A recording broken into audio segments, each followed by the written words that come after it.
Some state-line voting advocates sounded the alarm. They claim a proposal in Congress may make it harder for millions to vote. One local election leader calls for calm.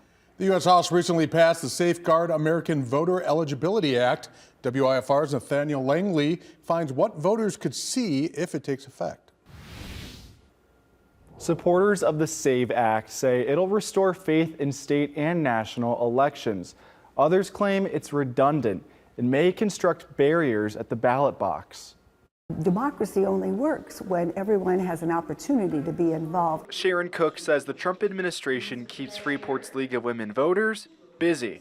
We've been very worried, very frustrated, very concerned because we feel that our rights are being infringed upon. There's a looming concern for Cook, the SAVE Act, a federal proposal requiring proof of citizenship when registering to vote.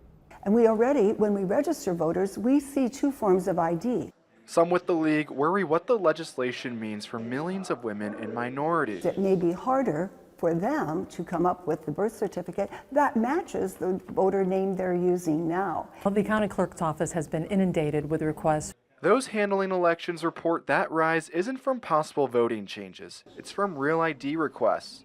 We've got 4 years until the next federal election, and we know there's going to be a lot of changes to election law.